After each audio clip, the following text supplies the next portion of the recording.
an aside, Max Kellerman, Yeah. the basketball world is watching because when Nate McMillan got let go by Indiana last week, there was a little scuttlebutt going around about how Mike DAntoni would be the next head coach.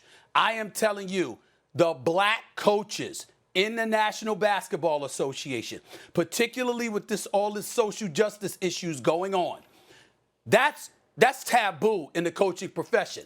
Because if Mike DAntoni ends up with the job, that means that him and his agent Warren Legary, who represents practically everybody in terms of the coaches in the NBA, that means you had something being worked out prior to Nate McMillan being fired, which to a lot of black coaches is a no-no. I understand, but I got numerous phone calls from black and white coaches.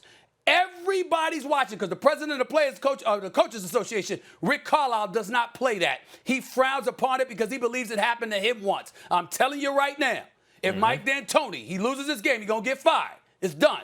And if he ends up in Indiana, there's going to be some problems. Just so you know. Well, D'Antoni's an excellent coach. Wherever he's gone, D'Antoni's an excellent coach. So if someone wants to snap him up, I get it. As is Nate McMillan. And if they thought they were upgrading from McMillan to D'Antoni, I don't know. Maybe, offensively, maybe, I guess. McMillan should certainly have another head coaching job. Any smart franchise, I think, would hire him. But let me get back to what you were saying about D'Antoni's decisions, or the fact that on multiple possessions at the end of the game, the ball was not in their best player's hands, James Harden's hands. That was a mistake. No question about it. James Harden has, so far in these playoffs, to me, looked like he's on his way to turning a corner. I've been talking about choking. Harden has choked so often in the playoffs. And by that I mean not just in big moments, Stephen A., not, turning the ball over, missing the shot, all those kind of things. And he has in key moments throughout his career, but also simply not being as effective in the postseason as he is in the regular season. Going from MVP just to All-Star, that hasn't been the case this postseason.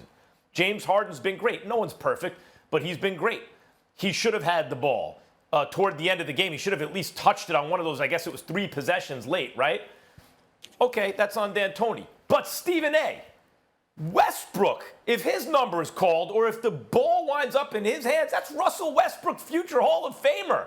That's Russell Westbrook in certain respects having the most impressive season of his career considering all the things he had to do in order to fit in with James Harden and the way he's been playing winning basketball. You mean to tell me just because the coach takes the second best player instead of the best player, that the second best player is incapable of not turning the ball over or is incapable of hitting a big shot? I don't disagree. Is that a rhetorical I'm watching question, going, or do come I on, get man, to James answer Harden's got to see this ball. He's got to get the ball. But Russell Westbrook's got to execute. And you know who the first person to tell you that would be? Russell Westbrook. He said it after the game.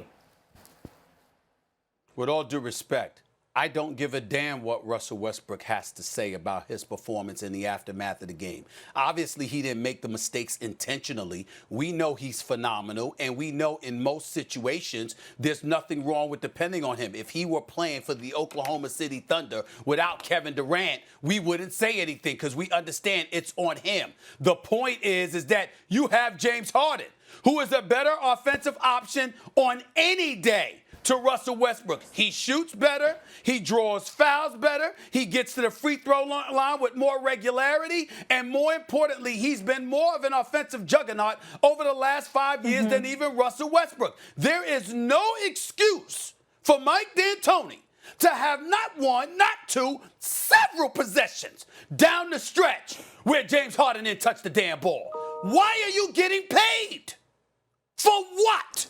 You don't know to get James Harden the ball?